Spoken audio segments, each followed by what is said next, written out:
ನಮಿಸುವೆನೋ ಸುಜನರಿಗೆ ನಿತ್ಯ ನಮಿಸುವೆನು ಮತ ಜೀವರಿಗೆಲ್ಲ ಅದ್ವೈತ ಬೋಧನೆ ಸುಂದರನಾಗಿ ಕೈಲಾಸಿ ಜಡಿಸಿದ್ದ ಸಿದ್ಧಾರೂಢರಿಗೆ ನತನವೇ ಸಿದ್ಧಾರೂಢರಿಗೆ ನತನವೇ ಬಾಳ ಬಲವೇ ಕಾಂತಕ್ಕೆ ಸರಿ ಬಾಳ ಗಜ್ಜರಿ ಕೇಳುವ ತನಕ ಬಾಳ ಕೂಗುತ್ತಲಿಪ್ಪರು ಶಾಸ್ತ್ರವೆಂಬುವ ನರಿಗಳು ಬಾಳ ಶಕ್ತಿಯ ಸಿಲುವ ಗರ್ಜನೆ ಬಾಳ ಕೇಳಿದ ಬಳಿಕ ಕೂಗವು ಬಾಳ ಕೇಳಲು ಬೇಕು ವೇದಾಂತೆಂಬ ಶಾಸ್ತ್ರವನ್ನು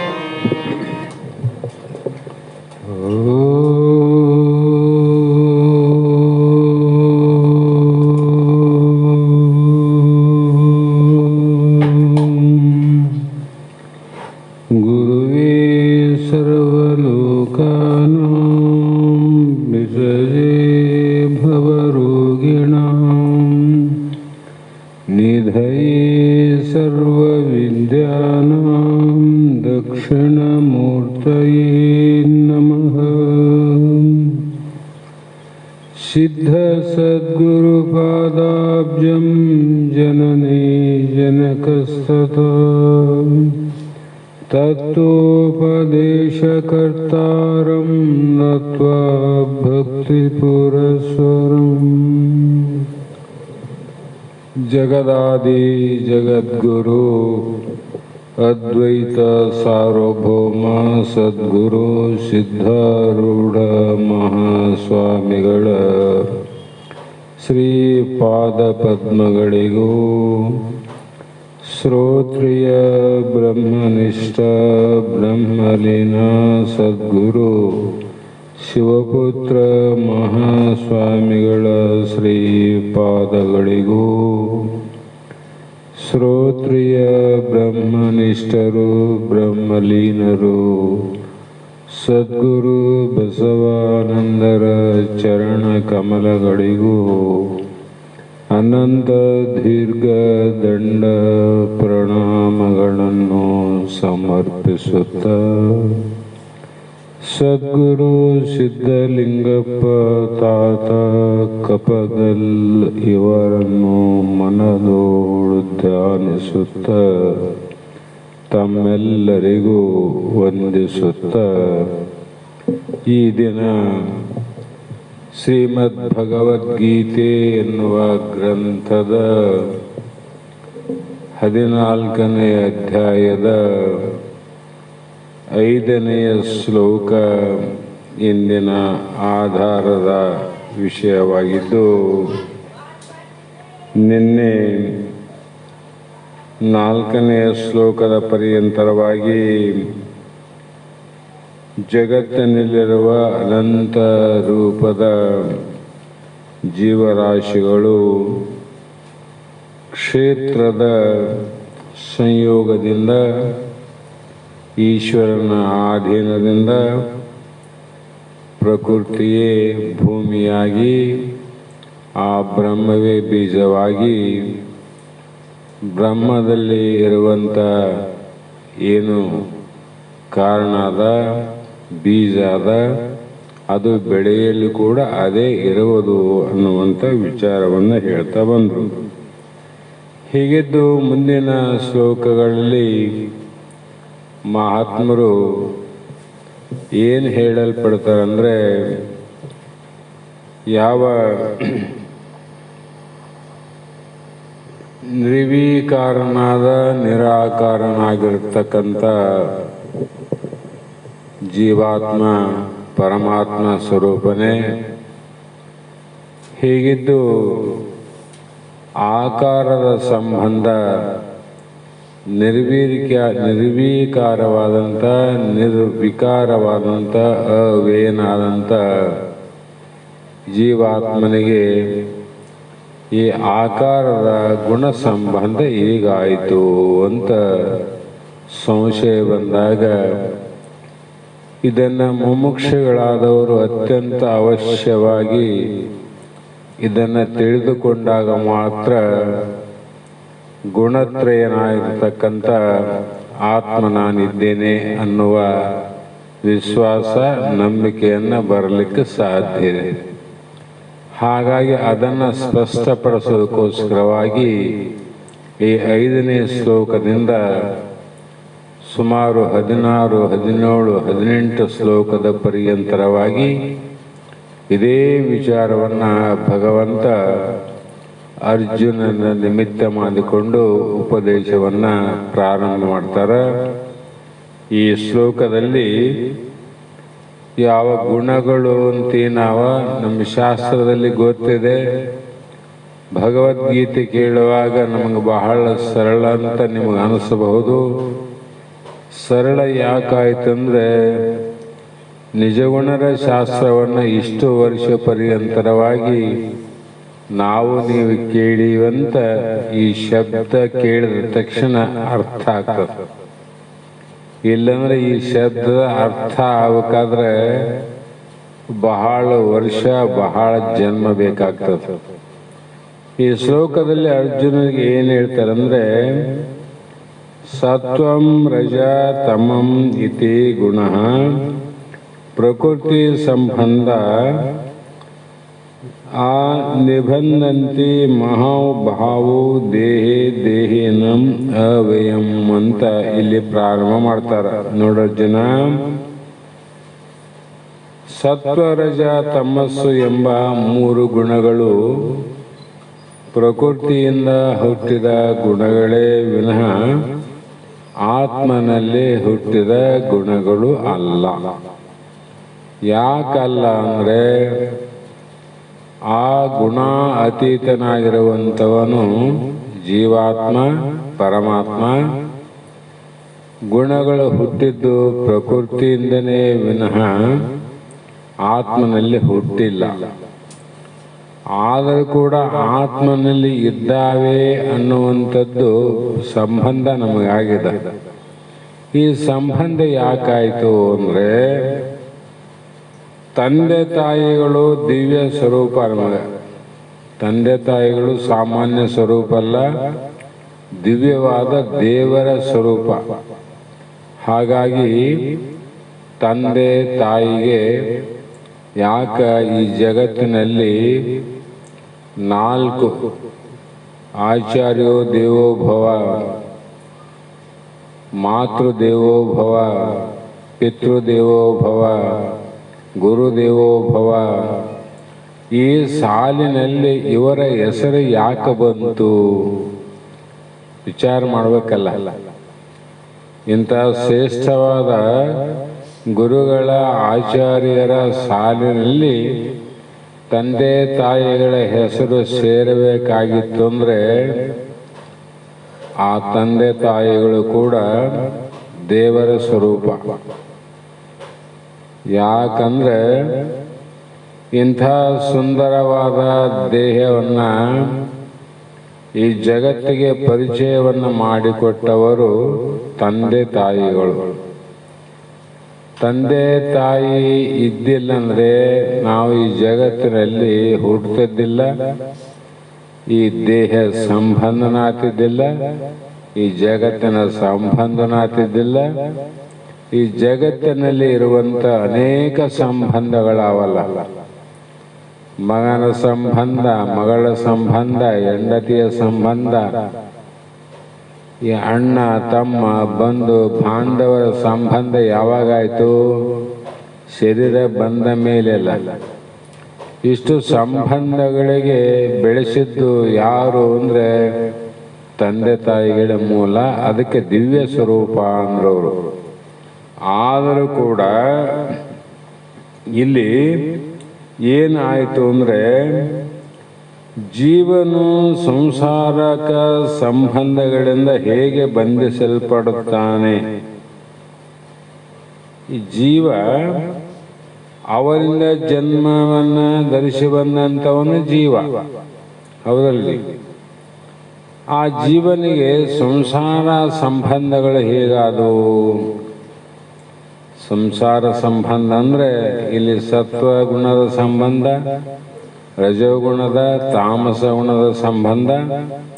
ಈ ಸಂಬಂಧಗಳಿಂದ ಅನೇಕ ಸಂಬಂಧಗಳು ಬೆಳೆದು ಕೊನೆಗೆ ಯಾವ ಸಂಬಂಧ ಆಯಿತು ಅಂದರೆ ಜನನ ಮರಣ ಸಂಬಂಧ ಆಯಿತು. ಅವರಿಂದಲಾದದ್ದು ಇದು. ಆಗಿ ಹೇಗೆ ಬಂಧಿಸಲ್ಪಟ್ಟಿತು? ಬಂಧನ ಯಾಕಾಯಿತು? ಬರಲಿ, ಜೀವ ತಾಯಿಯ ಗರ್ಭದಿಂದ ಬರಲಿ, ಬಂಧನ ಆಗಬಾರ್ದಾಗಿತ್ತಲ್ಲ. ಯಾಕಂದ್ರೆ ಇವನು ಬಂಧನದಿಂದ ಕೂಡಿಲ್ಲ ಜೀವಾತ್ಮ. ಜೀವನು ಹುಟ್ಟವನು ಸಾಯುವನಲ್ಲ. ಆದರೆ ಹುಟ್ಟು ಸಾವು ಸಂಬಂಧ ಹೆಂಗಾಯ್ತಪ್ಪ ಅಂದರೆ ತನ್ನ ಗುಣ ಮತ್ತು ಸ್ವಭಾವದಿಂದ. ಹೇಗಂದ್ರೆ ಉದಾಹರಣೆ ಹೇಳಿದ್ರೆ ಗೊತ್ತಾಗ್ತದೆ. ಜೀವಾತ್ಮನಿಗೂ ತಂದೆ ತಾಯಿಗೂ ಸಂಬಂಧನೇ ಇಲ್ಲ, ಜೀವನಿಗೂ ದೇಹದ ಸಂಬಂಧನೇ ಇಲ್ಲ. ಆದರೂ ಕೂಡ ಈ ಸಂಬಂಧ ಹೇಗಾಯಿತು ಅಂದರೆ ಇಲ್ಲಿ ಆಕಾಶದಿಂದ ಬೀಳುವ ನಿರ್ಮಲವಾದ ಜಲವು. ಯಾಕಂದ್ರೆ ಆತ್ಮ ಜೀವನು ಪರಮೇಶ್ವರ ಸ್ವರೂಪನು, ಜೀವನು ಸ್ವರೂಪದಿಂದನೂ ನಿರ್ಮಲನು, ಜೀವನು ನಿರ್ವೀಕಾರಿಯು, ಅವಿನಾಶಿಯು ಮತ್ತು ಅವ್ಯಯನು ಅಂದರೆ ಶರೀರ ಇಲ್ಲದವನು. ಇಂಥವನಿಗೆ ತನ್ನ ಸ್ವರೂಪಕ್ಕೆ ಸಂಬಂಧಪಟ್ಟ ತನ್ನ ಸ್ವರೂಪದ ಸಂಬಂಧ ಬೇರೆ ಅದ, ತನಗೆ ಸಂಬಂಧ ಇಲ್ಲದ ಸ್ವರೂಪ ಮತ್ತೊಂದಾದ. ತನ್ನ ಸ್ವರೂಪಕ್ಕೆ ಸಂಬಂಧಪಟ್ಟದ್ದು ಯಾವುದು ಅಂದರೆ ಜ್ಞಾನ. ಜೀವಾತ್ಮನು ಯಾವಾಗಲೂ ಅವನಿಗೆ ಮರೆವೇ ಏನಿಲ್ಲ, ಅರಿವನೂ ಇಲ್ಲ.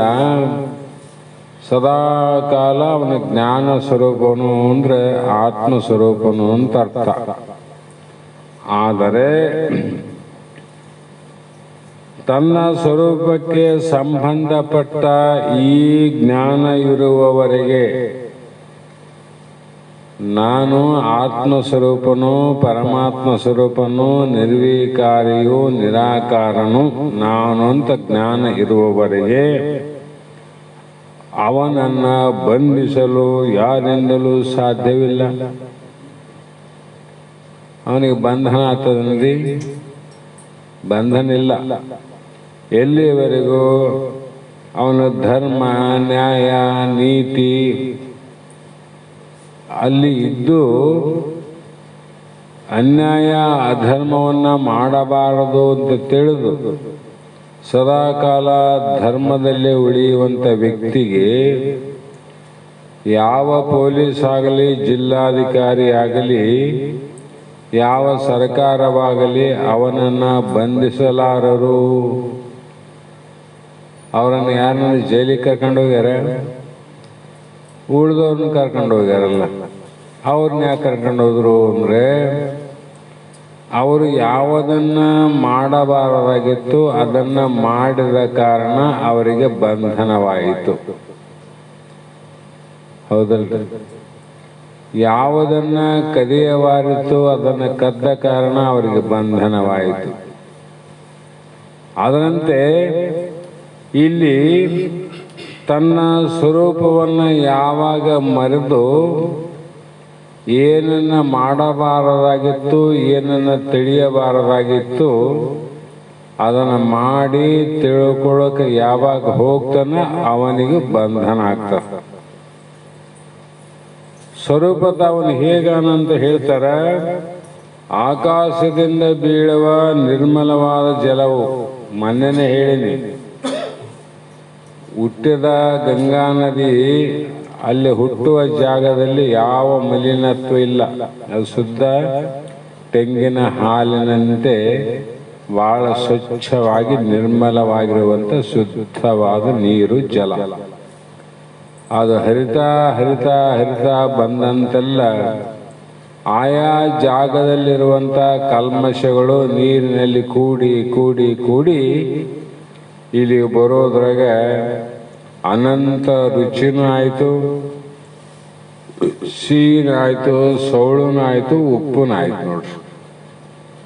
ಅಲ್ಲಿ ಸಿಹಿ ಇಲ್ಲ, ಸೌಳಿಲ್ಲ, ಉಪ್ಪಿಲ್ಲ. ಇಲ್ಲಿಂದ ಆಕಾಶದಿಂದ ಬೀಳುವ ನಿರ್ಮಲವಾದ ಜಲವು ಅದು ತೀರ್ಥ ರೂಪ, ಮಳೆ ಹನಿ ತೀರ್ಥ. ಯಾಕಂದ್ರೆ ಏನೊಂದು ದೋಷ ಕಲ್ತಲ್ಲಿ ನೋಡಿನ, ಆದರೆ ಜಲವು ಪೃಥ್ವಿಗೆ ಸಂಬಂಧಪಡುತ್ತಲೇ ಯಾವಾಗ ಆ ನಿರ್ಮಲವಾದ ನೀರು ಭೂಮಿಯ ಸಂಬಂಧ ಆಯ್ತಿಲ್ಲ, ಅದು ಕೊಳೆ ಆಯ್ತು ನೋಡ್ರಿ. ಕೊಳೆ ಆಯ್ತಿಲ್ಲ, ಹೊಲಸಾಯ್ತು. ಅದು ಸ್ವಭಾವ ಹೊಲಸಾದೇನು, ಪರಿಶುದ್ಧ ಅದ. ಆದರೆ ಈ ಹೊಲಸಾಕಾಯ್ತು ಭೂಮಿಯ ಸಂಬಂಧದಿಂದ ಹೊಲಸಾಯ್ತು. ಅದರಂತೆ ಜೀವಾತ್ಮನು ಸ್ವಭಾವ ನಿರ್ಮಲವಾಗಿರುವನು. ನೀನು ನಿರ್ಮಲವಾಗಿ ಪರಿಶುದ್ಧವಾಗಿ ಬಂಧನರಹಿತವಾಗಿದ್ದವನು. ಅದು ಭೂಮಿಯ ಸಂಬಂಧ ಆದಾಗ ನೀರು ಕೆಟ್ಟೋಯ್ತಿಲ್ಲ. ಅದರಂಗೆ ಪ್ರಕೃತಿಯ ಸಂಬಂಧ ಯಾವಾಗ ಆಯಿತು, ಆ ಪ್ರಕೃತಿಯ ಗುಣಗಳಿಂದ ಜೀವಾತ್ಮನು ಕೊಳೆಯಾದಂಗೆ ಆಯ್ತು ನೋಡ್ರಿ. ಇವನಿಗೂ ಕೂಡ ಇರಲಾರದ ಬಂಧನಗಳು ಇವನಿಗೆ ಬಂದವು. ಅದೇ ರೀತಿ ನಿರ್ಮಲನಾಗಿದ್ದರೂ ಮಾಯಾರೂಪಿ ದೇಹ ಸಂಬಂಧದಿಂದ, ಇಲ್ಲಿ ಭೂಮಿ ಅಂದ್ರೆ ದೇಹ, ದೇಹ ಸಂಬಂಧದಿಂದ ಬಂಧನಕ್ಕೆ ಒಳಗಾಗುತ್ತಾನೆನ್ನಪ್ಪ. ಹೇಗೆ ಸಂಬಂಧ ಆಯ್ತಂದೆಲ್ಲ ಈ ರೀತಿ ಸಂಬಂಧ ಆಗ್ಯದ. ವಿಚಾರ ಮಾಡಿ ನೋಡಿದರೆ, ನೀನಿದ್ರೆ ವಿಚಾರ ಮಾಡಿ ನೋಡು. ಯಾಕಂದ್ರೆ ಪುರಾಣವನ್ನು ಕೇಳುವಾಗ ಹ್ಞೂ ಹ್ಞೂ ಅಂತ ಕೇಳಬೇಕು, ಶಾಸ್ತ್ರ ಕೇಳುವಾಗ ಹಾ ಅನ್ಬೇಕು. ಪುರಾಣ ಮಾತು ಹ್ಞೂ ಅನ್ಬೇಕಷ್ಟೇ, ಶಾಸ್ತ್ರ ಕೇಳುವಾಗ ಹಾ ಅನ್ಬೇಕು. ಅದು ಆಶ್ಚರ್ಯ ಆಗ್ಬೇಕು. ವಿಚಾರ ಮಾಡಂತಾರಲ್ಲಿ ಇಲ್ಲಿ ಪುರಾಣದಾಗ ವಿಚಾರ ಮಾಡಂತ ಬರೆದಾರೇನು, ಸುಮ್ಮನೆ ಕೇಳಪ್ಪ ಅಂದ್ರು. ಪಾರಾಯಣ ಅಂದ್ರೆ ಏನು, ಸುಮ್ಮನೆ ಕೇಳಿಕ ಅಂತ ಹೋಗು, ಅಲ್ಲಿ ವಿಚಾರ ಮಾಡೋದು ಏನಿಲ್ಲ ಅಂತ. ಶಾಸ್ತ್ರದಲ್ಲಿ ವಿಚಾರ ಮಾಡಿ ನೋಡು. ಅದಕ್ಕೆ ಏನು ವಿಚಾರ ಮಾಡಬೇಕು, ಶರೀರ ಏನಾದಂದ್ರೆ, ಕಾಶಿ ಕ್ಷೇತ್ರದಲ್ಲಿ ಒಂದು ಗುಡಿ ಆದಂದ್ರೆ ವಿಶ್ವನಾಥನ ಇರಲಿಕ್ಕೆ ಒಂದು ಮಂದಿರ, ವಿಶ್ವನಾಥ ಇರಲಿಕ್ಕೆ ಒಂದು ಗುಡಿ ಅಂತ. ಅದೇ ರೀತಿ ಶರೀರವು ಆತ್ಮನ ಮಂದಿರವು. ದೇಹವೇ ದೇವಿಗಲವಯ್ಯ ಅಂದ್ರಲ್ಲ ಬಸವಣ್ಣವರು, ಸುಮ್ಮನೆ ಹೇಳ್ಯಾರ, ಶಾಸ್ತ್ರ ಸಂಬಂಧ ಮಾತಾವ. ದೇಹವೇ ದೇಗುಲವಯ್ಯ ಅಂದ್ರು. ಆದರೆ ಆತ್ಮನು ಇರಲಿಕ್ಕೆ ಒಂದು ದಿವ್ಯವಾದ ಮಂದಿರ. ಅದಕ್ಕಾಗಿ ಆತ್ಮನ ಸ್ವರೂಪವು ಪ್ರಕಟವಾಗುವುದಕ್ಕೂ ಆತ್ಮನು ಜೀವನ್ಮುಕ್ತಿ ಆನಂದವನ್ನು ಭೋಗಿಸುವುದಕ್ಕೂ ಶರೀರ ಪ್ರಾಪ್ತಿಯಾಗಿದ್ದರೂ ಜೀವಾತ್ಮನು ಗುಣಗಳಿಗೆ ಅಧೀನವಾಗಿ ಬಂಧನದಲ್ಲಿ ಬಿದ್ದ ನೋಡೋಣ. ಯಾಕಂದ್ರೆ ಗುಣಗಳಿಗೆ ಅಧೀನ ಆದ, ಗುಣಗಳೇ ಆನಂದ. ನೀರು ತನ್ನ ಭೂಮಿಗೆ ಬೀಳೋದಕ್ಕಿಂತ ಮುಂಚೆ ನಾ ಪರಿಶುದ್ಧವಾಗಿದ್ದೆ ಅಂತ ತಿಳ್ಕೊಂತು, ಭೂಮಿಯ ಸಂಬಂಧ ಆದಾಗ ನಾನು ಮಲಿನವಾದೆ ಅಂತ ಅನ್ಕಂತ ನೋಡ್ರಿ. ತಾನು ಮಲಿನ ಆಗಿರೋದು ನಿರ್ಮಲವಾಗಿರುವಂಥದ್ದೇ ಅದರ ಸ್ವಭಾವ. ಆದ್ರೆ ಭೂಮಿಯ ಸ್ವಭಾವದಿಂದ ನನಗೆ ಹಿಂಗಾಯ್ತು ಅಂತ ತಿಳ್ಕೊಳ್ಳಿಲ್ಲ ನೀರು. ಯಾಕಂದ್ರೆ ಅದಕ್ಕೆ ವಿಚಾರ ಮಾಡೋ ಶಕ್ತಿ ಇಲ್ಲಲ್ಲ, ಅದು ನಿನಗೆ ಶಕ್ತಿ ಅದ. ಈ ಶ್ಲೋಕದಲ್ಲಿ ಅರ್ಜುನನ ಕುರಿತು ಮಹಾಭಾವೋ ಅಂದ್ರೆ ಸ್ವಭಾವ ಅರ್ಜುನನಲ್ಲಿ ಗುಣಾತೀತನಾಗುವ ಶಕ್ತಿ ಇರುವುದೆಂದು ಸೂಚಿತವಾಗುತ್ತದೆ. ನಮ್ಮ ಜೀವಾತ್ಮಲ್ಲಿ ಗುಣಾತೀತ, ಗುಣಗಳಿಗೆ ಅತೀತವಾಗಿಲ್ಲ ನಾವು. ಆಗಿದ್ದರೂ ಕೂಡ ಪ್ರತಿ ಜೀವನಲ್ಲಿಯೂ ಈ ಶಕ್ತಿಯು ಸ್ವಾಭಾವಿಕವಾಗಿದೆ ಎಂದು. ಪ್ರತಿಯೊಂದು ಆಕಾಶದಲ್ಲಿ ಬೀಳುವ ನೀರಿಗೆ ಸ್ವಭಾವಲ್ಲದು. ಯಾವ ಕಾಲಕ್ಕೆ ಬಂದು ಈ ವರ್ಷ ಮಳೆ ಬಂತು ಅದು ಪರಿಶುದ್ಧನೇ, ಮುಂದಿನ ವರ್ಷ ಬಂದು ಕೂಡ ಅದು ಪರಿಶುದ್ಧನೇ. ಈ ವರ್ಷ ಮಳೆ ಹೆಚ್ಚಾಯ್ತು ಕಡಿಮೆ ಆಯ್ತು ಅಂತ ಹೇಳ್ಬೋದು. ಮಳೆ ನೀರು ಬರೀ ಅಶುದ್ಧವಾದದಾಯ್ತಪ್ಪ ಈ ವರ್ಷ, ಹೋದ ವರ್ಷ ಭಾಳ ಶುದ್ಧವಾಗಿ ಆಯ್ತು ಅಂತ ಅಂತೀವೇನು? ಯಾಕನ್ನಕ್ಕೆ ಬರಂಗಿಲ್ಲ. ಸ್ವಭಾವ ಪರಿಶುದ್ಧ ಅದ, ಯಾವ ಕಾಲಕ್ಕೂ ಮಲಿನ ಆಗೋದಿಲ್ಲ ಅಂತ. ಅದೇ ರೀತಿ ಜೀವಾತ್ಮನಿಗೆ ಗುಣಭೋಗವೇ ಬಂಧನಕ್ಕೆ ಕಾರಣವಾಗಿದೆ. ಗುಣಭೋಗವೇ ಕಾರಣ, ಆದರೆ ನಿಜವಾಗಿ ಕೂಡ ಅವನಲ್ಲಿ ಗುಣ ಇಲ್ಲ, ಗುಣಭೋಗ ಇಲ್ಲ. ಆ ಸಂಬಂಧದಿಂದ ತಾದಾತ್ಮನಾದ ಆರೋಪ ಮಾಡಿಕೊಂಡ ಬಂಧನದಲ್ಲಿ ಬಿದ್ದು ದುಃಖ ಪಡಕತ್ತೀವಿ ನಾವೆಲ್ಲರೂ. ಕಾರಣ ಜ್ಞಾನ ಭೋಗವೇ ಅಥವಾ ಸ್ವರೂಪ ಭೋಗವೇ ಬಂಧನ ನಿವೃತ್ತಿಗೆ ಕಾರಣವೆಂದು ತಿಳಿಯಬೇಕು. ನಮ್ಮ ಸ್ವರೂಪದ ವಿಚಾರ ಇಲ್ಲದಕ್ಕೆ ಬಂಧನ ಆಗ್ಯದ. ಜೀವನಿಗೆ ವಿಚಾರ ಹೋಗ್ಯದ, ಮರ್ತಾನ. ಹಾಗಾಗಿ ಮುಂದಿನ ಶ್ಲೋಕದಲ್ಲಿ ಮತ್ತೆ ಏನ್ ಹೇಳ್ತಾರಂದ್ರೆ, ತತ್ರ ಸತ್ವಂ ನಿರ್ಮಲಾತ್ವಾತ್ ಪ್ರಕಾಶಮನಾಮಯಂ ಸುಖ ಸಂಗೇನ ಬಧ್ನಾತಿ ಜ್ಞಾನ ಸಂಗೇನ ಜಾನಾಘ. ಅಂದ್ರೆ ಎಲೈ ಪಾಪರಹಿತನಾದ ಅರ್ಜುನ, ಹೇ ಅರ್ಜುನ ನಿನ್ನಲ್ಲಿ ಪಾಪನೇ ಇಲ್ಲ, ಪಾಪರಹಿತ.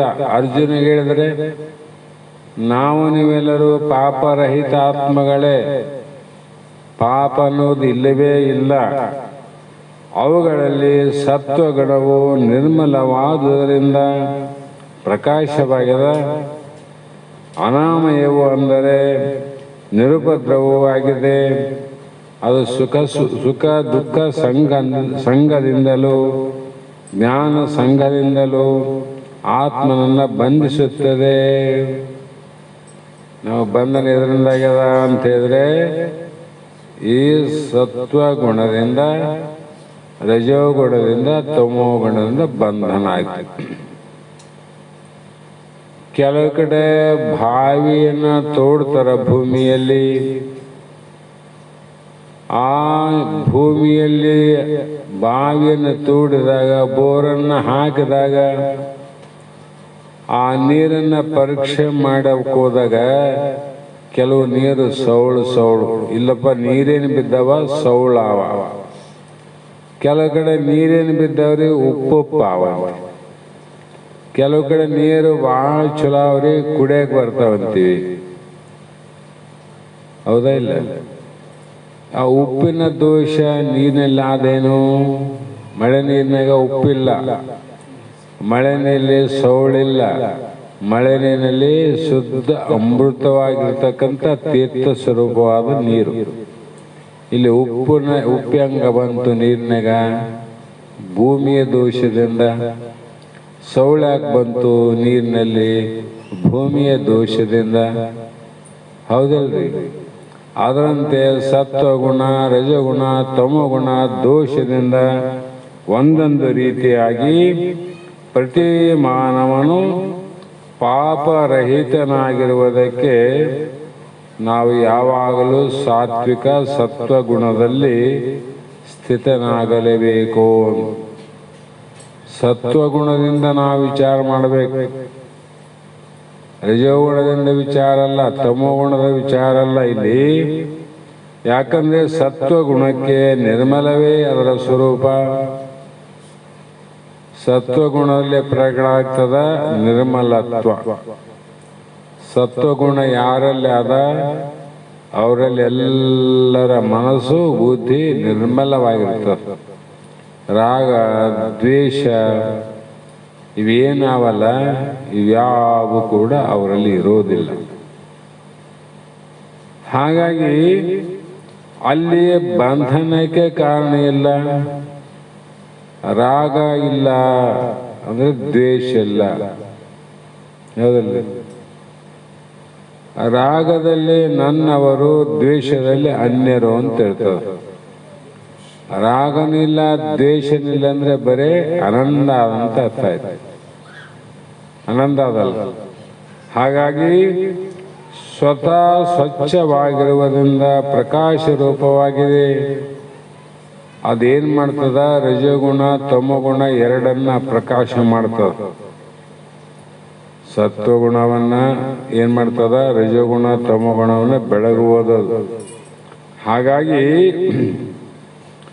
ಸತ್ವಗುಣದಲ್ಲಿ ವ್ಯಸನವಿರುವುದಿಲ್ಲ, ಸತ್ವಗುಣದಲ್ಲಿ ವಿಕಾರ ಇಲ್ಲ, ಸತ್ವಗುಣದಲ್ಲಿ ರೋಗ ವ್ಯಾಧಿಗಳಿಲ್ಲ, ಮೊದಲಾದವುಗಳಿಗೆ ಅಲ್ಲಿ ಸ್ಥಾನವಿಲ್ಲ. ಅಲ್ಲೇನಾಗಿದೆ ಅಂದ್ರೆ ನಿನ್ನ ಸ್ವರೂಪ ಜ್ಞಾನ ಇರ್ತದ. ಎಲ್ಲಿ? ಸತ್ವಗುಣದಲ್ಲಿ. ಸ್ವರೂಪ ಜ್ಞಾನ ಇತ್ತು ಅಂದ್ರೆ ನಾನು ನಿರ್ವಿಕಾರವಾಗಿರುವಂತ ಪರಮಾತ್ಮನ ಸ್ವರೂಪನೇ ಜೀವಾತ್ಮ. ಹಾಗಾಗಿ ನನಗೆ ದೇಹನೇ ಇಲ್ಲ. ದೇಹ ಇಲ್ಲದ ಕಾರಣ ನನ್ನಲ್ಲಿ ಗುಣ ಇಲ್ಲ. ಗುಣ ಇಲ್ಲದ ಕಾರಣ ಗುಣ ದೋಷಗಳು ನನ್ನಲ್ಲಿಲ್ಲ. ಇವೆಲ್ಲವೂ ಏನಾದರೂ ಇದ್ರೆ ವ್ಯಸನ ಆದಿ ವ್ಯಾಧಿ ರೋಗಗಳೆಲ್ಲವೂ ಗುಣ ಸಂಬಂಧದಿಂದ ಶರೀರ ಸಂಬಂಧವಿನಃ ಗುಣರಹಿತನಾದ ನಾನು ಆತ್ಮನಿದ್ದೇನೆ, ನನಗೆ ಸಂಬಂಧವಿಲ್ಲ ಅಂತ ಸಂತೋಷ ಇರ್ತದೆ. ಸಂತೋಷಕ್ಕಾಗಿ ನಾವು ಶಾಸ್ತ್ರ ಕೇಳಬೇಕು. ವ್ಯಸನ ಅಂದ್ರೆ ಚಿಂತೆ. ಚಿಂತೆ ಮಾಡೋದು ಯಾವ ಗುಣ ಮಾಡ್ತದಂದ್ರೆ ತಮೋಗುಣ ಯಾರೆಲ್ಲ ಅದ ಅವರೆಲ್ಲ ಬರೀ ಚಿಂತನೆ ಮಾಡೋದು. ಬೆಳಗ್ಗೆ ಚಿಂತೆ ಚಿಂತೆ ಚಿಂತೆ. ಮಹಾತ್ಮ ಹೇಳ್ತಾರ ಚಿಂತಿಸದೆ ಇರುವಂದ್ರು ಅವರು. ಯಾಕಂದ್ರೆ ಸುಖ ದುಃಖದ ಎಡೆಯಳು ಅಂದ್ರು. ಸುಖ ಬಂದಾಗ ನೀನು ಚಿಂತೆ ಮಾಡೋದು ಬೇಕಾಗಿಲ್ಲ, ದುಃಖ ಬಂದಾಗ ಚಿಂತೆನೂ ಮಾಡೋದು ಬೇಕಾಗಿಲ್ಲ. ನೀನು ಇಂತು ತಿಳಿದ ಬಳಿಕ ತಿಳಿಲಾರದವ್ರು ಮಾಡ್ರಿ ಅಂತ ಪರ್ಮಿಷನ್ ಕೊಟ್ಟಾರ ಅವರು. ತಿಳಿಲಾರದವ್ರು ಮಾಡಿದ್ರೆ ಏನು ಪರವಾಗಿಲ್ಲ, ತಿಳಿದು ಮಾಡಿದ್ರೆ ಬಂಧನ. ಯಾಕೆಂದ್ರೆ ಸುಖ ದುಃಖಗಳು ನಿನಗೆ ಹೇಗೆ ಸುಖ ಹೇಗೆ ದುಃಖ ಬರ್ತಂದ್ರೆ ಸುಖ ಬರಲಿ ಅಂದ್ರೆ ಬರೋದಲ್ಲ, ದುಃಖ ಹೋಗಲಿ ಅಂದ್ರೆ ಹೋಗೋದಲ್ಲ. ದೇವರ ಗುಡಿಗೆ ಹೋಗಿ ನಮಗೆ ಸುಖನೇ ಆಗಲಿ, ಆರೋಗ್ಯವೇ ಹೆಚ್ಚಾಗಲಿ, ನನಗೆ ಬಂದಂಥ ರೋಗ ನಿವೃತ್ತಿ ಆಗಲಿ, ನಿನಗೆ 101 ಕಾಯಿ ಹೊಡಿತೀನಿ, ನೀ ಬೇಡಿಕೊಂಡು ಬಾ. ಮನೆಗೆ ಬರೋದ್ರಾಗ ಒಬ್ಬರು ತಯಾರಾಗಿರ್ತಾರೆ ದವಾಖಾನೆಗೆ. ಈಗ ಗುಡಿಗೆ ಹೋಗಿ ಕಿಡಿಕೇಳಿ ಬಂದೀವಿ, ಆಗಲೇ ಮನೆಗೆ ಬಂದೀವಿ, ರೆಡಿ ನಡಿ ದವಾಖಾನೆಗೆ. ಮತ್ತೆ ಅಲ್ಲಿ ಬರಬಾರ್ದು ಅಂತ ಕೇಳಿದ್ದಿ, ಇಲ್ಲಿ ಯಾಕೆ ಬಂತು ಮನೆಗೆ? ಬರಬಾರ್ದಾಗಿತ್ತಲ್ಲ. ಅಂದ್ರೆ ಇದು ಬಾರದು ಬಪ್ಪದು, ಬಪ್ಪದು ತಪ್ಪದು, ಬಯಸದಿರ್ಪದೆ ಲೇಸು. ಎಲ್ಲ ಪೂರ್ವ ಜನ್ಮದ ಏನು ಕರ್ಮಗಳಾವ, ಕರ್ಮದ ಪ್ರಕಾರ ಈ ಶರೀರಕ್ಕೆ ಏನೇನು ಬರಬೇಕು ಏನು ಬರಬಾರದು ಅನ್ನುವುದು ಮೊದಲೇ ನಿರ್ಣಯ ಮಾಡೋಣ ಭಗವಂತ. ಅದನ್ನ ನಾವು ವಿಚಾರವನ್ನು ಮರೆತು ಆ ವಿಚಾರ ಮಾಡಲಾದ ಕಾರಣಕ್ಕಾಗಿ ನಾವು ಬರೇ ಚಿಂತೆಗೆ ಸರಿಯಾಗಿ ನೋಡ್ರಿ. ಅವು ಯಾಕೆ ಬರ್ತಾವ ಸುಖ ದುಃಖ ಅಂತ ಗೊತ್ತಿಲ್ಲ ನಮಗ. ಅವು ಗೊತ್ತಾದ್ರೆ ಯಾರ ಬಗ್ಗೆ ನಾವು ಚಿಂತೆ ಮಾಡೋದು ಬೇಕಲ್ಲ, ಚಿಂತಿಸದೆ ಇರು. ಬರ್ತಾವ ಹೋಗ್ತಾವ, ಬರ್ಲಿ. ಯಾರಿಗೆ ಬಂದು ಕರ್ಮಜನ್ಯ ಶರೀರ. ಹಿಂದಿನ ಜನ್ಮದಲ್ಲಿ ಯಾವ ಶರೀರದಿಂದ ಕರ್ಮ ಮಾಡಕ್ ಬರ್ತದ?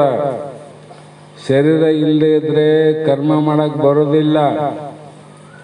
ನೀವು ಹೋಳಿಗೆ ಮಾಡಬೇಕಾಗಿದ್ರೆ ಹೂರ್ಣ ಮತ್ತೆ ಕಣಕ ಇದ್ದಾಗ ಹೋಳಿಗೆ ಮಾಡಕ್ ಬರ್ತದ.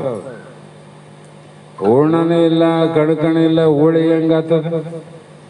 ಬರೀ ಹೋಳಿಗೆ ಅಂದ್ರೆ ಹೋಳಿಗಾತವ? ಆಗದೇ ಇಲ್ಲ. ಅಲ್ಲಿ ತಯಾರಿತ ತಾನೇ ಆಗ್ತದ.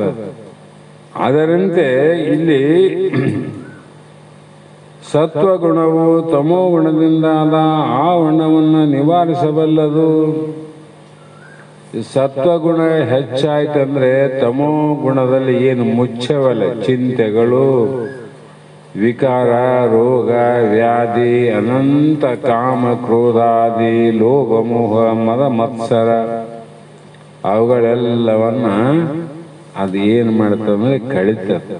ಸತ್ವಗುಣ ಗುಣಗಳಿಗೆ ರೋಗ ಬಂದದಲ್ಲಿ, ಹೌದಾ ಇಲ್ಲ? ದೇಹಕ್ಕೆ ರೋಗ ಬಂದ್ರೆ ದೇಹಕ್ಕೆ ಔಷಧ, ಗೋಲಿ, ಮಲಾಮು, ಆಯಿಂಟ್ಮೆಂಟ್ ಅವ. ಮನೋರೋಗ, ವ್ಯಾಧಿ ಅಂತ ಬರ್ತಾರೆ, ಅಲ್ಲಿ ಗೋಲಿ, ಔಷಧ, ಆಯಿಂಟ್ಮೆಂಟ್ ಹೋಗಿ ಹಚ್ಚಕ್ ಬರ್ತದೆ. ಅದಕ್ಕೆ ಏನು ಅಂದ್ರೆ ಸಾತ್ವಿಕ ಗುಣ ಏನದ ಅದು ನೋಡಿ ಪ್ರಕಾಶ ಮಾಡಿ ಅದನ್ನ ತಡಿತದ. ಆ ಕಾರಣಕ್ಕಾಗಿ ತಮೋಗುಣದಿಂದ ಆದ ಆವರಣ, ನಮಗೆ ಆವರಣ ಯಾವುದರಿಂದ ಆಗ್ಯದ ಸಂಬಂಧ ಅಂದ್ರೆ ತಮೋಗುಣದ ಸಂಬಂಧದಿಂದ. ಅಜ್ಞಾನ ಸಂಬಂಧ, ತಮೋಗುಣ ಅಂದ್ರೆ ಏನು? ಅಜ್ಞಾನ ಸಂಬಂಧದಿಂದ ದೇಹದ ಗುಣವನ್ನ ಆತ್ಮನಲ್ಲಿ, ಆತ್ಮನ ಗುಣವನ್ನ ದೇಹದಲ್ಲಿ ಆರೋಪ ಮಾಡಿಕೊಂಡು ದೇಹಕ್ಕೆ ಬಂದದ್ದನ್ನ ನನಗೆ ಬಂತಂದ್ವಿ, ನನಗೆ ಬರಲಾರ್ದನ್ನ ದೇಹಕ್ಕೆ ಬರ್ತದ ಅನ್ಕೊಂಡೀವಿ ನೋಡ್ರಿ. ಹೀಗೆ ಇಲ್ಲಿ ಸುಖ ಮತ್ತು ಜ್ಞಾನಗಳೆರಡು ನಿವಾರಿಸುತ್ತದೆ. ಅಲ್ಲಿ ಸುಖದ ಜ್ಞಾನ ಏನಾಗ್ಯದ ಅದು ನಿವಾರಣೆ ಮಾಡ್ತದ. ಆತ್ಮಜ್ಞಾನ ಒಂದು ಉಳಿತದೆ. ಆತ್ಮಜ್ಞಾನ ಉಳಿಬೇಕು ನಮಗ. ಸತ್ವಗುಣವು ಮನಬುದ್ಧಿ ರೂಪವಾದ ಅಂತಃಕರಣವನ್ನ ನಿರ್ಮಲ ಹಾಗೂ ನಿರ್ವೀಕಾರವನ್ನು ಮಾಡಬಲ್ಲದು. ಸತ್ವಗುಣನೇ ನಮ್ಮ ಮನಸ್ಸಿನಲ್ಲಿರುವ ಸಂಕಲ್ಪ, ವಿಕಲ್ಪ, ವ್ಯಸನ, ರಾಗದ್ವೇಷ ಎಲ್ಲಿ ಅವ? ಮನಸ್ಸಿನಲ್ಲಿ ಅವಿಲ್ಲಿವು. ಅವುಗಳನ್ನು ಏನು ಮಾಡುತ್ತದೆ ಅಂದ್ರೆ ಅಂತಃಕರಣದ ಆವರಣವು ತೊಲಗುತ್ತದೆ. ಸತ್ವಗುಣ ಅವುಗಳನ್ನು ಸ್ವಚ್ಛ ಮಾಡುತ್ತದೆ. ದೇಹವು ಆವಾಗ ಆನಂದವಾಗುತ್ತದೆ. ತಲೆ, ಮೈ ಅಥವಾ ಭಾಳ ಏನಾದರೂ ದೊಡ್ಡದು ಬಂದಿದ್ದೀವಿ ಅಂದ್ರೆ ಬಿಸಿ ಬಿಸಿ ನೀರು ಹಾಕಿ ಸ್ವಲ್ಪ ಕಡಲೆ ಹಿಟ್ಟು ಅದು ಇದು ಹಚ್ಚಿ ಸ್ನಾನ ಮಾಡಿದ್ರೆ ಮೈ ಹಗುರಾಗಿರಂತೀವಿಲ್ಲ, ಮನ್ಸಾಗರ ಆಯ್ತು ಅಂತೀವನಲ್ಲಿ, ಮೈ ಆಗರ ಆಯ್ತು.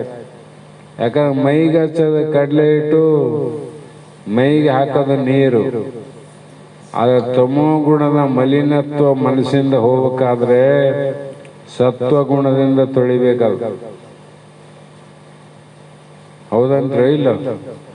ಹಾಗಾಗಿ ಇಲ್ಲಿ ಶುದ್ಧ ವಿಚಾರಗಳು ಆವಿರ್ಭಾವವಾಗುತ್ತವೆ. ಮನಸ್ಸು ಯಾವಾಗ ಆನಂದ ಆಯ್ತು ಅಂದ್ರೆ ಆ ಆನಂದದಲ್ಲಿ ಶುದ್ಧವಾದ ವಿಚಾರಗಳು ಬರ್ತಾವ.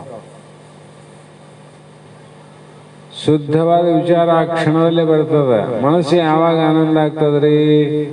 ತನ್ನ ಸ್ವರೂಪದ ಸಾಕ್ಷಾತ್ಕಾರ ಗೊತ್ತಾದ್ರೆ ಆನಂದ ಆಗ್ತದೆ.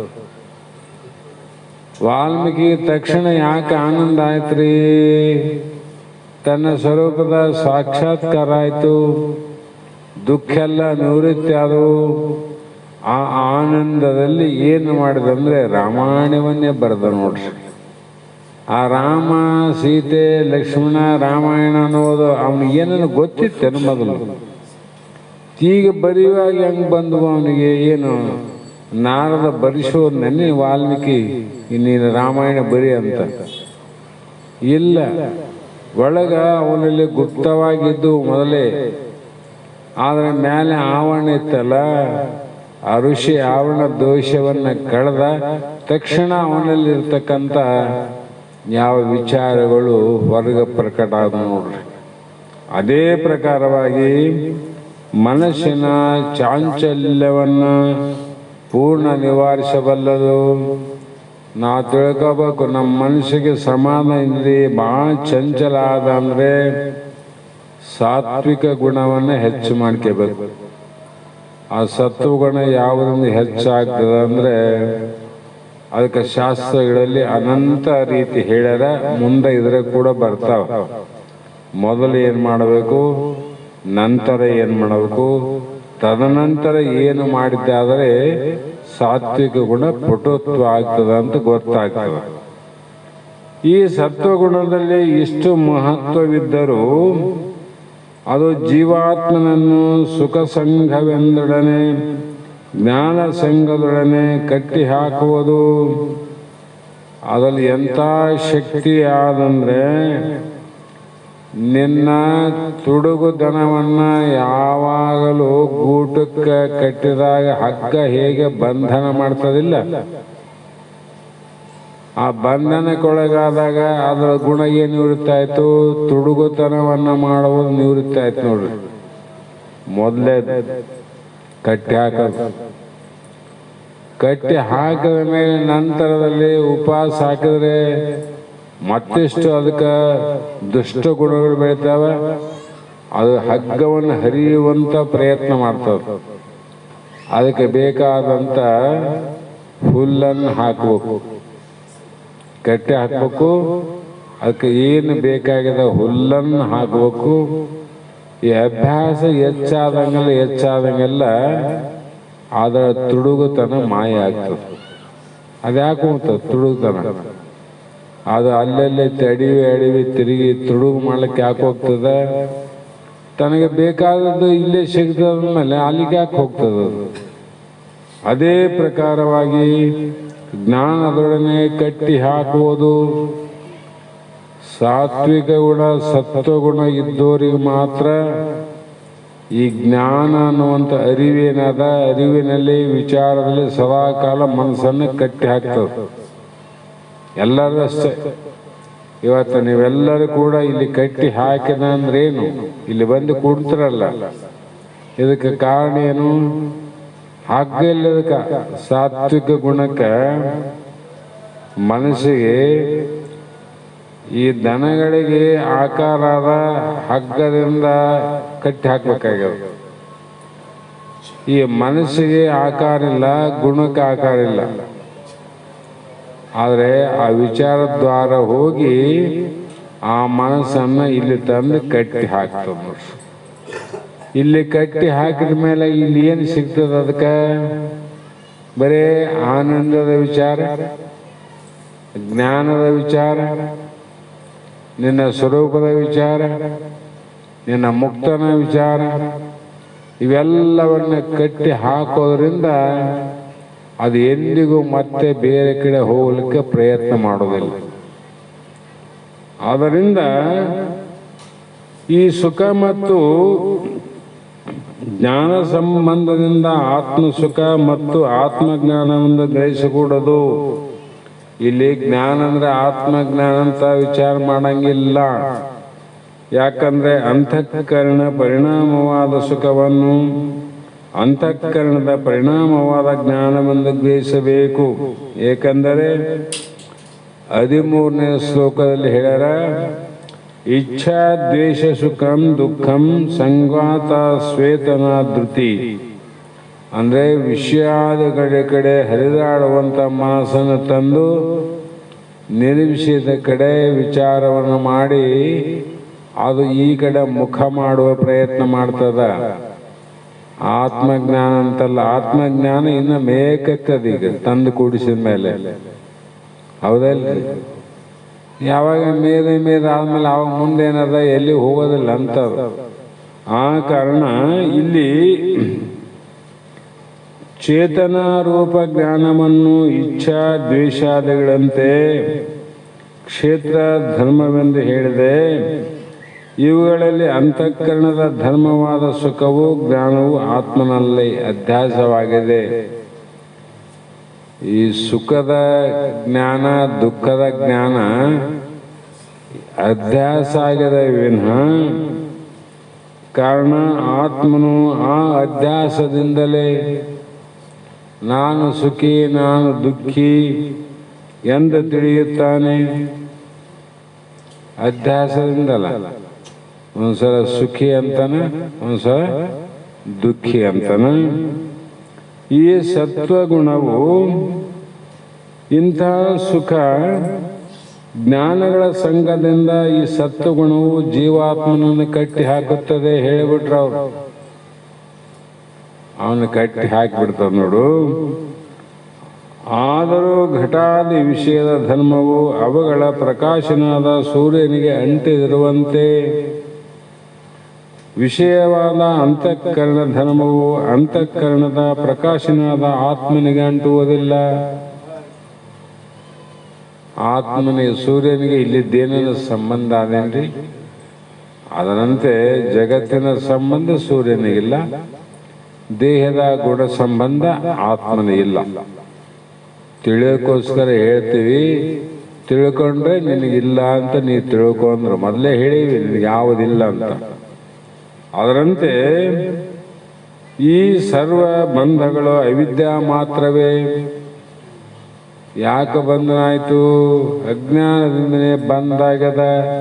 ಹೆಂಗ ಸಂಬಂಧ ಆಯ್ತು ಎಂದಲ್ಲ, ದೇಹದ ಗುಣ ಆತ್ಮನಲ್ಲಿ ಹೆಂಗ ಸಂಬಂಧ ಆಯ್ತು ಅಂತ ಕೇಳಿದಕ್ಕೆ ಹೇಳಕತ್ತಾರ, ಮೂಲದಲ್ಲಿ ಅಜ್ಞಾನದಿಂದಲೇ ಸಂಬಂಧ. ಆ ಕಾರಣ ಮುಂದಿನ ಶ್ಲೋಕದಲ್ಲಿ ಕೂಡ ರಜೋ ರಾಗಾತ್ಮಕಂ ವಿದ್ಧಿ ತೃಷ್ಣ ಸಂಗ ಸಮುದ್ಭವಂ ತನ್ನಿ ಬಧ್ನಾತಿ ಕೌಂತೆಯ ಕರ್ಮ ಸಂಗೇನ ದೇಹಿನಂ. ಎಲೈ ಅರ್ಜುನ, ರಜೋಗುಣ ಏನ್ ತಿಕ್ಕಬೇಕು? ಅಲ್ಲಿ ರಾಗಾತ್ಮಕ ಬಂದತೇಳಿ ಅಲ್ಲೇನವ ರಾಗಾತ್ಮಕ ಎಲ್ಲ ತಗೋಬೇಕವು. 6 ವಿಷಯ ಆಸಕ್ತಿಯನ್ನು ಉಂಟು ಮಾಡುತ್ತವೆ. ಇವೇನ್ ಮಾಡ್ತವ? ವಿಷಯದಲ್ಲಿ ಆಸಕ್ತಿ, ವಿಷಯ ಸುಖವನ್ನ ಉಂಟು ಮಾಡಬೇಕು. ಆಸಕ್ತಿ ಅದರಲ್ಲೇ ವಿಷಯ ಸುಖದಲ್ಲೇ ಆನಂದ ಆದ ಅನ್ನುವುದನ್ನು ಉಂಟು ಮಾಡುತ್ತವೆ. ಸುಮ್ಮನೆ ಕುಂದ್ರಂಗಿಲ್ಲ ಅವು. ಹಾಗಾಗಿ ಅದು ತೃಷ್ಣಾ ಸಂಘಗಳನ್ನು ಉಂಟು ಮಾಡುತ್ತದೆ. ಅದೇನು ಮಾಡ್ತದ? ಅನ್ನ ಇಲ್ಲ, ನೀರಿಲ್ಲ, ಅದು ಇಲ್ಲ, ಇದು ಇಲ್ಲ, ಅದು ಬೇಕು, ಇದು ಬೇಕು ಅನ್ನುವ ಸಂಬಂಧವನ್ನು ಉಂಟು ಮಾಡುತ್ತದೆ. ಕಾರಣ ಈ ರಜೋಗುಣದ ಸ್ವರೂಪ, ಕಾರ್ಯ ಹಾಗೂ ಫಲಗಳು. ಮೊದಲನೆಯದು ರಜೋಗುಣವು ರಾಗಾತ್ಮಕವೆಂದು ತಿಳಿ. ಎರಡನೆಯದು ರಜೋಗುಣವು ತೃಷ್ಣೆ ಮತ್ತು ಆಸಕ್ತಿಯಿಂದ ಉತ್ಪನ್ನವಾದದ್ದು. ಮೂರನೆಯದು ರಜೋಗುಣವು ಜೀವಾತ್ಮನನ್ನು ಕರ್ಮ ಸಂಬಂಧ ಬಂಧಿಸುತ್ತದೆ. ಆ ರಜೋಗುಣನೇ ನಮಗೆ ಕರ್ಮ ಸಂಬಂಧ ಮಾಡಿದ. ವಿಷಯಗಳ ಸಂಬಂಧ ಮಾಡಿದ್ದು ಯಾವುದು? ರಜೋಗುಣನೇ ಮಾಡಿದ್ದು. ಜೀವಾತ್ಮನಿಗೆ ಸಂಬಂಧ ಇಲ್ಲ, ನಮಗೆ ಸಂಬಂಧ ಇಲ್ಲ. ಯಾಕಂದ್ರೆ ಯಾವುದರಿಂದ ಪುನಃ ಪುನಃ ಜನ್ಮಕ್ಕೆ ಅವಕಾಶವಾಗುವುದು ಅದೇ ರಜೋಗುಣ. ಒಂದೇ ಮಾತು. ಯಾವುದರಿಂದ ಜನ್ಮಕ್ಕೆ ಪುನಃ ಪುನಃ ಅವಕಾಶ ಆಗ್ಯದಪ್ಪ? ಅವಕಾಶ ಸಿಕ್ಕಿದ್ದೇ ರಜೋಗುಣದಿಂದ. ಹೌದಿಲ್ಲ? ಅದು ಎಲ್ಲಿ? ಅದ ರಜೋಗುಣ ಸೂಕ್ಷ್ಮ ತನುವಿನಲ್ಲಿ. ಹೌದಿಲ್ಲ? ಅಲ್ಲಿ ಏನದ ಅಂದ್ರೆ ಎಲ್ಲ ಕರ್ಮದ ವಾಸನ ಅಂತಕ್ಕಂಥ ಅಲ್ಲಿ ಅವ. ಆ ಕರ್ಮದ ವಾಸನೆಯಿಂದ, ವಿಷಯ ಆಸಕ್ತಿಯಿಂದ ವಿಷಯ ಫಲಗಳನ್ನ ಮತ್ತೆ ಮುಂದಿನ ಶರೀರವನ್ನು ತೊಟ್ಟು ಮತ್ತೆ ಹುಟ್ಟಿ ಮತ್ತೆ ವಿಷಯ ಆಸಕ್ತನಾಗಿ ಅವುಗಳ ಬೆನ್ನು ಹತ್ತಿ ನಾಯಿ ಎಲುಬು ಕಡ್ದಂಗೆ ಕಡ್ದು ಸಾಕಾಗಿ ಕೊನೆಗೆ ಮತ್ತೆ ಅದೇ ದುಃಖದಲ್ಲಿ ಆಸಕ್ತಿಯಲ್ಲಿ ಹಂಗೆ ಸತ್ತು ಹೋಗೋದು. ಮತ್ತೆ ಮುಂದೆ ಹುಟ್ಟಿದಾಗ ಮತ್ತೆ ಅದನ್ನು ಹುಡುಕಾಡೋದು. ನಾಯಿ ಈ ಜನ್ಮದಲ್ಲಿ ಒಂದು ಒಣಗಿದ ಎಲುವಿನಲ್ಲಿ ಹುಡುಕ್ತಾ ಹುಡುಕ್ತಾ ಅತ್ಯಂತ ಪ್ರೇಮದಿಂದ ಆಸಕ್ತಿಯಾಗಿ ಅದಕ್ಕೆ ಬೇಕಾದಂಥ ಹಣ್ಣ, ಹಾಲು, ಬಿಸ್ಕಿಟ್ಗಳನ್ನು ಬಿಟ್ಟು ಎಲುವಿಲ್ಲದಾಗ ಇವನ್ನ ತಿನ್ಬೋದು, ಇಲ್ಲಂತಲ್ಲ. ಇವುಗಳನ್ನ ಎದುರಿಗಿಟ್ಟು ಒಂದು ಎಲುವಿನ ತುಣುಕಾಕ್ರಿ, ಅದು ಎಲ್ಲಿಗೆ ಹೊಡೆಯುತ್ತದ? ಆ ಎಲುವಿನಲ್ಲಿ ಹೋಗ್ತದೆ. ಈ ಅನ್ನ, ಹಾಲಿನಲ್ಲಿ, ಬಿಸ್ಕಿಟ್ನಲ್ಲಿ ಇದ್ದದ್ದು ಎಲುವಿನಲ್ಲಿ ಏನನ್ನ ಆದೇನು ಇಲ್ಲಲ್ಲ. ಎಲುವಿಗೆ ಹಾಕೋತದ. ಅದು ಹಿಂದೆನೂ ಕೂಡ ಅದೇ ಒಣಗಿದ ಎಲುವಿನಲ್ಲಿ ಆಸಕ್ತಿಯಾಗಿ ಅದನ್ನೇ ಕಡಿದು ಅಲ್ಲೇ ಸುಖ ಅಂತ ಸತ್ತಿತ್ತು. ಮುಂದೆ ನಾಯ ಹುಟ್ಟಿ ಮತ್ತೆ ಅದೇ ಎಲುವಿನಲ್ಲಿ ಇದೆ ಅಂತ ಹೋಯ್ತು ವಿನ ಅದೇ ತಿಳ್ಕಂತು ಅನ್ನ, ಹಾಲಿನಲ್ಲಿ, ಬಿಸ್ಕಿಟ್ನಲ್ಲಿ ಆ ಎಲುವಿನಲ್ಲಿ ಇದ್ದಂಥ ಸುಖ ಇಲ್ಲ ಅಂತ ಅದಕ್ಕೆ ಅಭ್ಯಾಸ ಆಯ್ತು ನೋಡ್ರಿ. ಅದಕ್ಕೆ ನಮಗೂ ಕೂಡ ಜೀವಾತ್ಮನಿಗೆ ಸಂಘದಿಂದ ಅಭ್ಯಾಸ ಆಗ್ತದೆ.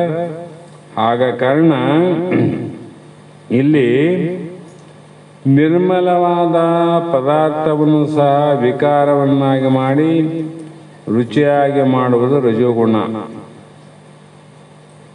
ಪರಿಶುದ್ಧವಾದದಲ್ಲ. ಹಾಲು, ಅನ್ನ, ಬಿಸ್ಕೆಟು ಪರಿಶುದ್ಧ ಅದಲ್ಲ. ಅದನ್ನು ಅದು ಅಶುದ್ಧ ಕಂಡಿತು. ನಾಯಿಗೆ ಅಶುದ್ಧ ಕಂಡದು, ಶುದ್ಧ ಕಂಡದು. ಅಶುದ್ಧ ಆಗಿ ಮಾಡಿದ್ದು ಯಾವುದಪ್ಪ? ವಸ್ತು ಅಲ್ಲ, ಪದಾರ್ಥ ಅಲ್ಲ, ರಜೋಗುಣ. ನಮಗಷ್ಟೆ. ಒಳ್ಳೇದು ಯಾವುದನ್ನು ಕೆಟ್ಟದಾಗಿ ಕಾಣಕ ನಮಗೇನ ಪರಿಣಾಮ ಮಾಡಿತು ಅಂದರೆ ರಜೋಗುಣದ ಸಾಮರ್ಥ್ಯ ಆದ ಅವನಲ್ಲಿ ಅಂತ ತಿಳ್ಕೋಬೇಕು. ಸತ್ಯದಲ್ಲಿ ಹೋಗಪ್ಪ, ಧರ್ಮದಲ್ಲಿ ಹೋಗಪ್ಪ, ಗುರುಕಾರ್ಯದಲ್ಲಿ ಹೋಗಪ್ಪ, ಆತ್ಮದ ಕಡೆ ಹೋಗಪ್ಪ, ಸತ್ಸಂಗ ಬಿಡಬೇಡಪ್ಪ ಅಂತ ಹೇಳಿದ್ರು ಕೂಡ ಇಲ್ಲಿ ದೋಷ ಕಾಣ್ತದ. ಅವ್ರಿಗೆ ಸತ್ಸಂಗದಲ್ಲಿ ದೋಷ ಕಾಣ್ತದ, ಗುರುವಾಕ್ಯದಲ್ಲಿ ದೋಷ ಕಾಣ್ತಾವ. ಮತ್ತೆ ಚಲೋದು ಕೆಟ್ಟದ್ದು ಕಾಣ್ತಾವ ಅಂದ್ರೆ ಅವ್ರಲ್ಲಿ ಏನಂತ ಅರ್ಥ ಮಾಡ್ತಾರೆ? ಚಲೋ ಗುಣ ಅಂತ ಅರ್ಥ ಮಾಡ್ತಾರೆ. ಅಲ್ಲಿ ಶಾಸ್ತ್ರವ್ಯ ಎಂಬುದು ಕನ್ನಡಿ ಅಂತ ಬರೆದ್ಬಿಟ್ಟಾರ ಅವರು. ಶಾಸ್ತ್ರ ಎಂಬುದು ಕನ್ನಡಿ. ಇಲ್ಲಿ ನೋಡಿದ್ರೆ ಎಲ್ಲರದು ಅಂತಃಕರಣ ಗೊತ್ತಾಗ್ತದೆ. ನನ್ನ ಮುಖನೂ ಗೊತ್ತಾಗ್ತದೆ, ನಿನ್ನ ಮುಖನೂ ಗೊತ್ತಾಗ್ತದೆ, ಎಲ್ಲರದು ಗೊತ್ತಾಗ್ತದೆ. ಅದಕ್ಕೆ ಶಾಸ್ತ್ರ ಕೇಳಿದವ್ರು ಯಾಕಂದ್ರೆ ಇವೆಲ್ಲ ಗುಣಗಳು ಗೊತ್ತಾಗ್ತಾವ. ಬಾಯಿಂದ ನಾವು ಮಾತಾಡಬಾರ್ದು, ಬಾಯಿಂದ ನಾವು ಮಾತಾಡಬಾರ್ದು, ತಿಳ್ಕೋಬೇಕು.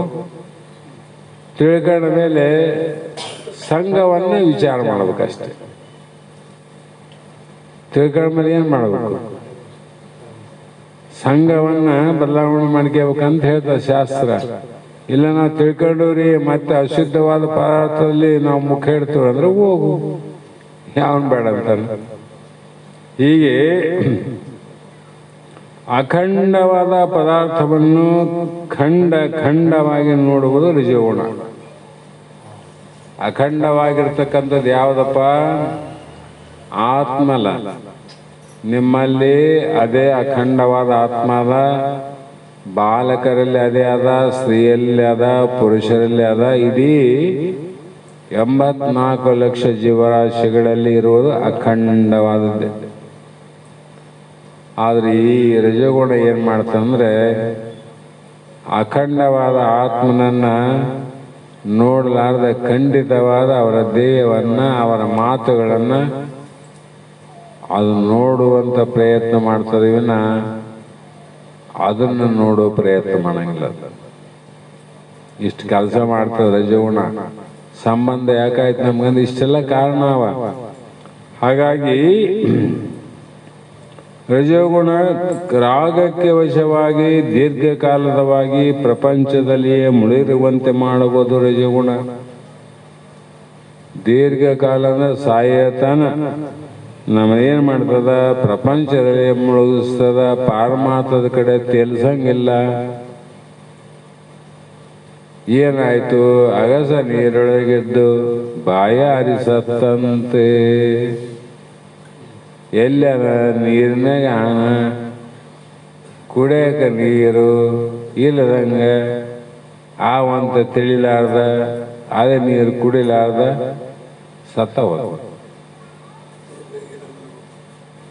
ಸತ್ತೋದ್ನಿಲ್ಲ. ಎಷ್ಟು ಕಾಲ ನೀರೊಳಗೆದ್ದಡೇನು, ಎಷ್ಟು ಕಾಲ ನೀರೊಳಗೆದ್ದಡೇನು, ಕಲ್ಲು ಮೃದುವಾಗಬಲ್ಲದೆ ಎಂದರು. ನಾವೇನಾನ ಒಂದು ಬಟ್ಟೆ ಒಂದು ಕಟಿಗೆ ಹಾಕಿದ್ರು ಕೂಡ ಭಾಳ ದಿನ ಹಾಕಿದ್ರೆ ಕಟಿಗೆ ಕೊಳ್ತು ಹೋಗ್ತದ, ಬಟ್ಟೆ ನೆಂದು ಹೋಗ್ತದ. ಈ ಕೃಷ್ಣಾ ನದಿಯಲ್ಲಿ ಎಷ್ಟೋ ಕಲ್ಲುಗಾವ, ಲಿಂಗಂಬಂಡೆ ಅಂತೀವಿ, ಅದರೊಳಗೆ ಎಷ್ಟೋ ಕಲ್ಲಾವ, ಎಷ್ಟು ವರ್ಷ ನೀರಾಗಾವ, ಅವು ಲೆಕ್ಕಿಲ್ಲದಷ್ಟು ನೀರಾಗೇ ಅವ, ನೀರಾಗೆ ಹುಟ್ಟ್ಯಾವ, ನೀರಾಗೆ ಬೆಳೆದವ, ನೀರಿನಾಗೆ ಬದುಕ್ಯಾವ. ಅವು ಕಠಿಣತ್ವ ಬಿಟ್ಟದ ಮತ್ತಗಾಗ್ಯಾವ. ನಾವು ಒಂದು ಎಷ್ಟು ವರ್ಷ ನಾವು ಕೂಡ ಆಧ್ಯಾತ್ಮದಲ್ಲಿ ಇದ್ದು ರಜಗುಣ ಇತ್ತಂದ್ರೆ ಆ ಮನುಷ್ಯ ಬದಲಾವಣೆ ಆಗೋದಿಲ್ಲ. ಆ ದೃಷ್ಟಿ ಯಾವಾಗಲೂ ಒಳ್ಳೆಯದು, ಕೆಟ್ಟದಾಗಿ ಕಾಣ್ತದ, ಕೆಟ್ಟದ್ದು ಅವರಿಗೆ ಒಳ್ಳೆಯದಾಗಿ ಕಾಣ್ತದೆ. ಇದಕ್ಕೇನು ಕಾರಣ? ರಜೋಗುಣವೇ ಕಾರಣ. ಅದೇ ರೀತಿಯಾಗಿ ರಾಗಕ್ಕೆ ಕಾರಣವೂ ಮತ್ತು ರಾಗ ಸ್ವರೂಪವೂ ಆಗಿರುವುದು.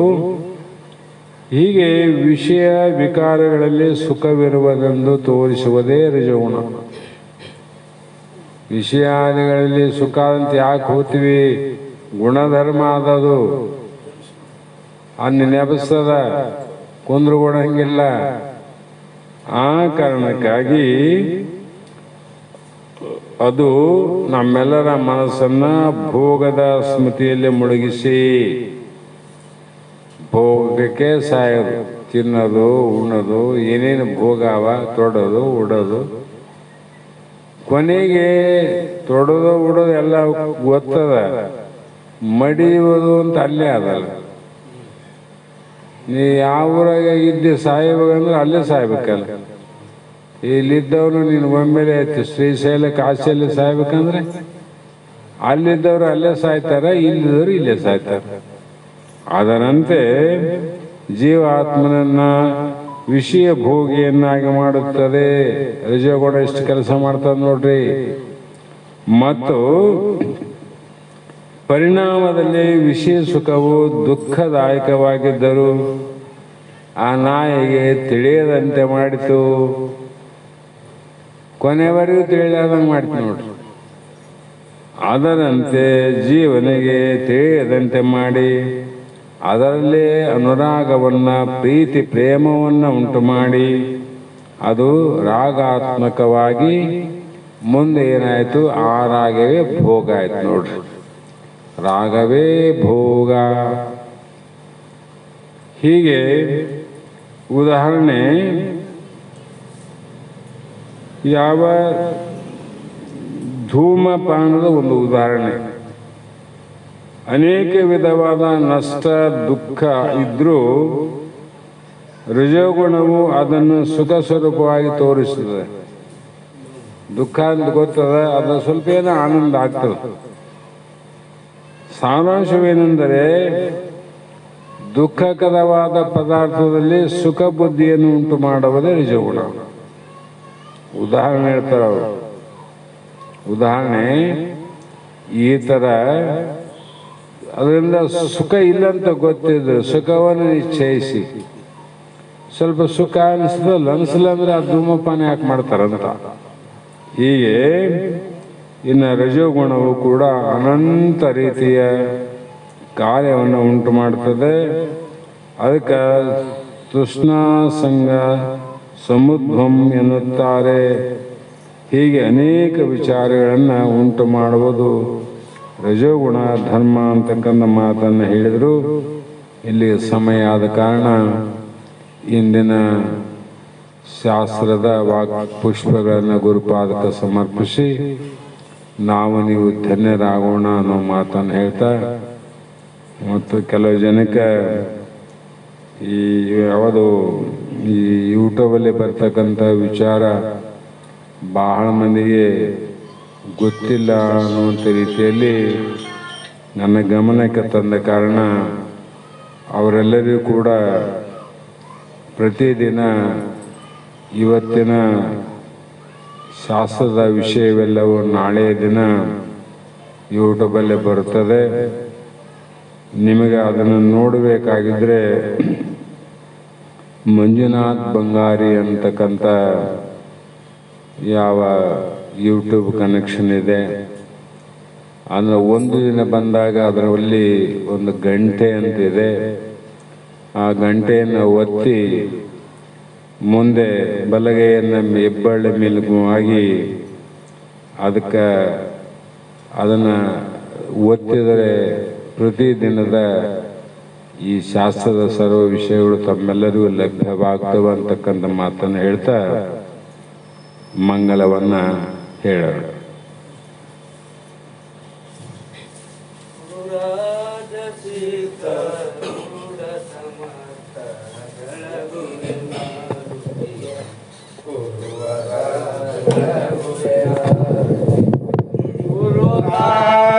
ಸಿದ್ಧಾರೂಢ ಸಮರ್ಥ ಬೆಳಗುವೆ ಆರತಿಯ ಗುರುವರ ಬೆಳಗುವೆ ಆರತಿಯ ಮೋಕ್ಷಾಪೇಕ್ಷೆಗೆ ತತ್ವಂ ಪದದ ಅರ್ಥವ ಬೋಧಿಸಿದೆ ಗುರುವರ ಅರ್ಥವ ಬೋಧಿಸಿದೆ.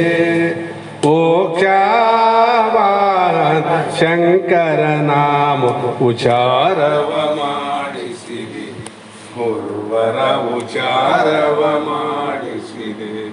ಶ್ಯಾಮಧಾಮ ಶ್ರೀರಾಮ ಅಭಿನ್ನ ಶಂಕರ ನೀನಿರುವೆ ಗುರುವರ ಶಂಕರ ನೀನಿರುವೆ.